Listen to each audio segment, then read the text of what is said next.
మీరందరూ ఆశ్చర్యపోతుండొచ్చు.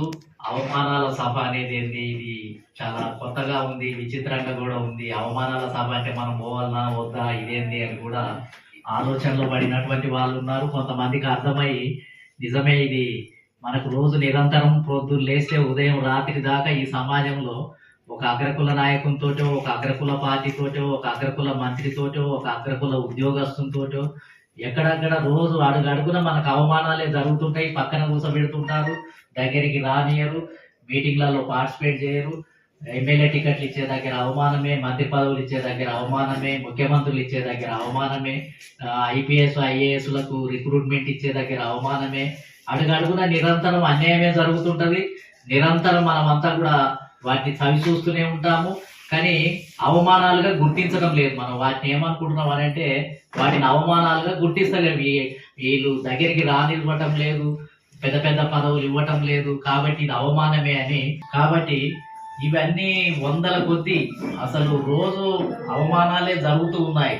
కానీ వాటిని సీరియస్ గా ఆలోచించి ఇవి అవమానాలు అని మనము భావించే పరిస్థితి లేదు.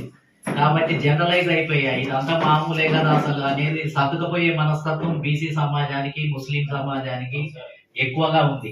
కాబట్టి సర్దుకుపోయే మనస్తత్వం ఉండి జనరలైజ్ అయిపోయాం. నేనేం ఆలోచన చేశాము అని అంటే, అసలు రోజు ఇంత పెద్ద ఎత్తున అవమానాలు జరుగుతుంటే ఈ రాష్ట్ర జనాభాలో 70%, బీసీలో ఒక 55%, ముస్లిం సమాజం ఒక 14%, అసలు క్రిస్టియన్లు వీళ్ళంతా కలిపితే వీళ్ళంతా 72-73% వీళ్ళే ఉంటారు.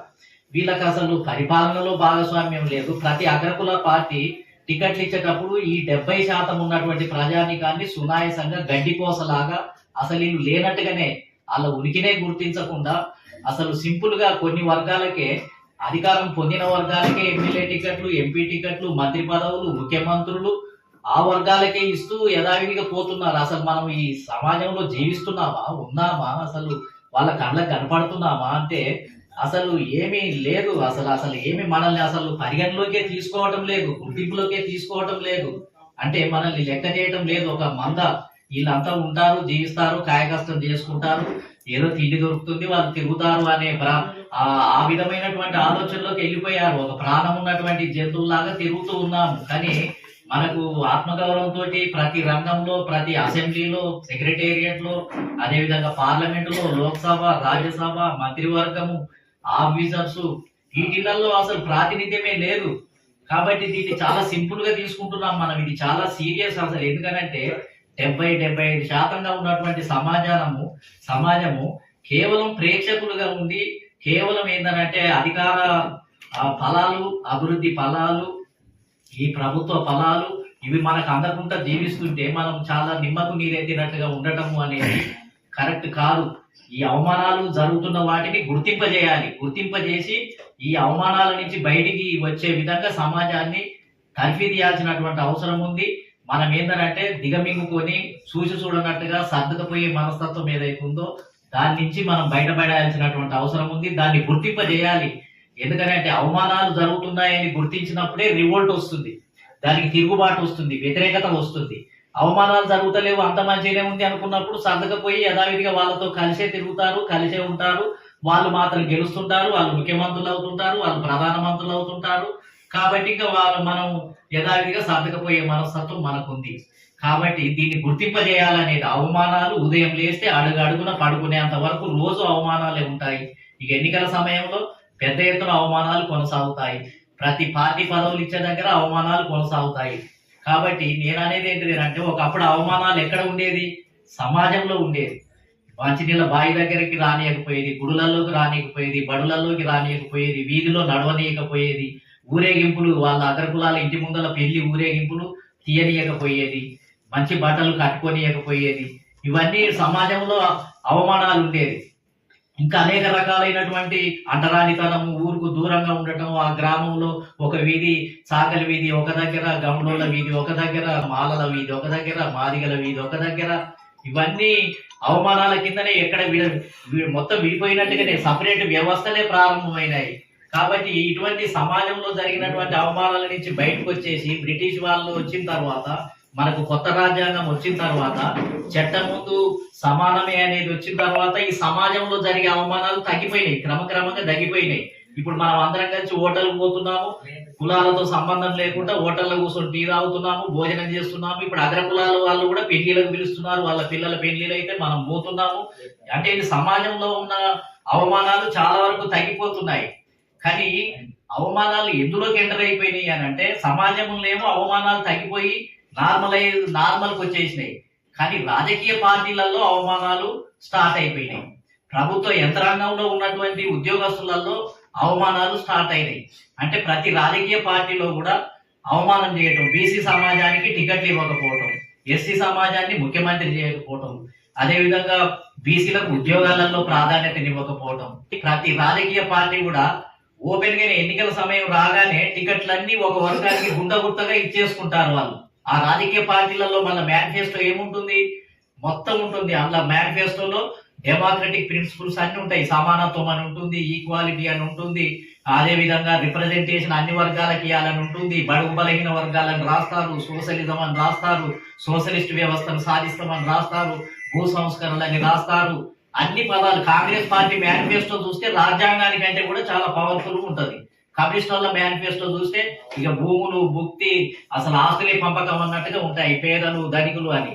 కానీ వాళ్ళ దాంట్లో ఎప్పుడు కూడా బీసీలకు ఎమ్మెల్యే టికెట్లు ఇవ్వలేదు, బీసీలకు పార్టీ అధ్యక్షులను చేయలేదు, పోలిట్ బ్యూరోలకు కూడా రానియలేదు. అంటే ఈ చెప్పేది ఒకటి, పలికే ప్రకటనలు వేరే ఉన్నాయి, వాగ్దానాలు వేరే ఉన్నాయి, మేనిఫెస్టో వేరే ఉంది. ముస్లింలకు సెక్యులరిజం అని చెప్తారు, ముస్లిం సమాజానికి ఎమ్మెల్యే టికెట్లు ఇవ్వరు. కాంగ్రెస్ పార్టీ సెక్యులరిజం అన్నప్పుడు మరి ముస్లింలను సమానంగా చూడాలి కదా. ముస్లింలకు టికెట్లు వాళ్ళ 14%లో 10% అనే ఇస్తేనే కదా సెక్యులరిస్ట్ పార్టీ అనేది. బీజేపీకి ఇప్పుడు కాంగ్రెస్ పార్టీకి ఏం తేడా ఉంది? బీజేపీ ఎమ్మెల్యే టికెట్లు ఇవ్వదు, కాంగ్రెస్ పార్టీ కూడా ఎమ్మెల్యే టికెట్లు ఇవ్వలేదు. ఒక్కరు బీసీ ఎమ్మెల్యే లేరు. ఇప్పుడు ముస్లిం సమాజం నుంచి తెలంగాణలో ఒక ముస్లిం ఎమ్మెల్యే లేడు, ఒక మంత్రి కూడా లేడు. కాంగ్రెస్ పార్టీ సెక్యులర్ గురించి రాహుల్ గాంధీ రోజు మాట్లాడతాడు, సెక్యులరిజం అని మాట్లాడతాడు. బీసీలకు లేవు, ఈ రెండు లేవు. ఈ 70% ఉన్నటువంటి ఈ రెండు కులాలు అసలు కాంగ్రెస్ పార్టీలో లేదు, వాళ్ళకి చోటే లేదు. అసలు వీళ్ళు ప్రజలే కాదు కాంగ్రెస్ పార్టీ దృష్టిలో. అసలు ముస్లింలు కానీ బీసీలు కాదు, ప్రజలు కాదు. వాళ్ళ ప్రజలు ఎవరు అని అంటే ఒక 15% ఉన్నటువంటి అగ్రవర్ణాలు. బాబాసాహెబ్ అంబేద్కర్ రిజర్వేషన్లు ఇచ్చింది కాబట్టి ఎస్సీ ఎస్టీలకు అనివార్యంగా కంపల్సరీగా ఇవ్వాల్సిందే. వాళ్ళకి గట్టి లేక తప్పనిసరిగా ఇవ్వాలి కాబట్టి ఇచ్చారు. వాళ్ళ దృష్టిలో ప్రజలు అని అంటే 15% ఉన్నటువంటి వాళ్ళే. వేలమ వర్గాలు, రెడ్డి వర్గాలు, అదే విధంగా కమ్మ వర్గాలు, అందులో ఉన్నటువంటి భూస్వామ్యులు, పెట్టుబడిదారులు, కాంట్రాక్ట్ వర్గాలు ఈ అధికారాన్ని కొల్లగొట్టి మరి స్వీకరిస్తూ ఉన్నాయి. నేననేది ఏంటిది అని అంటే ఒకప్పుడు సమాజంలో అవమానాలు జరిగితే ఇప్పుడు రాజకీయ పార్టీ ద్వారా అవమానాలు జరుగుతున్నాయి, కాంగ్రెస్ పార్టీ ద్వారా అవమానాలు జరుగుతున్నాయి, ఇప్పుడు బీజేపీ ద్వారా మనకు అవమానాలు జరుగుతున్నాయి, కమ్యూనిస్ట్ పార్టీల నాయకత్వం ద్వారా అవమానం జరుగుతుంది. బీఆర్ఎస్ ఏదైతే కేసీఆర్ ద్వారా మనకు బీసీలకు ఎమ్మెల్యే టికెట్లు ఇవ్వలేదు, కుటుంబమే మొత్తం బంధువులే పరిపాలన అంతా కూడా. ఇవన్నీ అవమానమే. అంటే మనం పరిగణలోకి తీసుకోవడం లేదు. అంటే మనం పరిగణలోకి తీసుకోనంతగా వాళ్ళు మనల్ని చాలా నిర్లక్ష్య ధోరణి, అహంకారం, వీళ్ళంతా ఒక మంద, ఇది ఒక గుంపు, వీళ్ళకు ఇస్తేంది ఇవ్వకపోతేంది అనే ఒక నిర్లిప్తత. అంటే ఈ రకమైనటువంటి అవమానాలు పెద్ద ఎత్తున జరుగుతుంటే కూడా చలనం లేని వాళ్ళలాగా చూసి చూడనట్టుగా ఉంటూ ఎన్ని సంవత్సరాలు 78 సంవత్సరాలు అయింది. ఇంకా 78 సంవత్సరాల తర్వాత కూడా ఈ రకమైనటువంటి అవమానాలు కొనసాగుతూనే ఉంటే ఇంకా దీన్ని ఏం మాట్లాడతాం మనం? ప్రపంచ వ్యాప్తంగానేమో revolutions, America revolution, Russia revolution, France revolution, భారతదేశంలో ఈక్వాలిటీ, సమానత్వము, డెమోక్రసీ అన్ని పదాలన్నేమో మారుమోగుతున్నాయి. కానీ బీసీ సమాజానికి అవి వర్తించవు, ముస్లిం సమాజానికి వర్తించవు. ఈ పదాలు ఏవి కూడా మనకు వర్తించవు, మనకి ఇంప్లిమెంట్ కావు. మరి కానప్పుడు మనల్ని అవమానం చేసినట్టే కదా. ఈ దేశంలో పుట్టి పెరిగాం, మనం కాయకష్టం చేస్తున్నాము, ఈ దేశంలో ప్రజలం, మనం మూలవాసులం, ఇక్కడ ఈ దేశ అభివృద్ధిలో భాగంగా ఉంటున్నాం. మరి మనకి ఇవ్వాల్సిన అవసరం ఉందా లేదా, బాధ్యత ఉందా లేదా?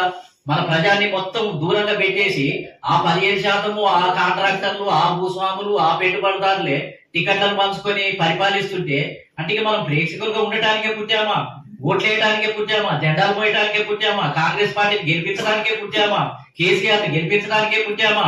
అంటే ఇక మనం పుట్టిందల్లా వాళ్ళకి సేవ చేయడం కోసం. ఇటువరకేమో నాయ బ్రాహ్మణులు, కుమ్మర్లు, కమ్మర్ల పేరుతోటి వాళ్ళ ఇళ్లలో సేవ చేసి, గడ్డం చేసి, బట్టలు కళ్ళు కోసి, గొర్రెలు కాసి, మొత్తం ఏంటంటే కుండలు చేసి ఆ సేవలు చేశాము. ఇప్పుడు రాజకీయ పార్టీలకేమో ఓట్లేసి, జెండాలు కట్టి, బ్యానర్లు కట్టి మొత్తం ఏంటంటే ఈ రకంగా సేవలు చేస్తున్నాం. ఇప్పుడు సేవలే మనం చేసే పనులు, ఇప్పుడు సేవలే అప్పుడు కూడా సేవలే. కాబట్టి మనల్ని ఎంతగా సేవకులుగా మాత్రమే ఉపయోగించుకుంటున్నటువంటి పరిస్థితి ఈ దేశంలో కొనసాగుతుంది. అవమానాలకు గురైనటువంటి కులాలను ఐక్యం చేసి ఏకం చేసి ఈ రాష్ట్రంలో ఒక పెద్ద మార్పు తీసుకురావాలనే ఉద్దేశంతో ఈ సభను ఏర్పాటు చేయడం జరిగింది.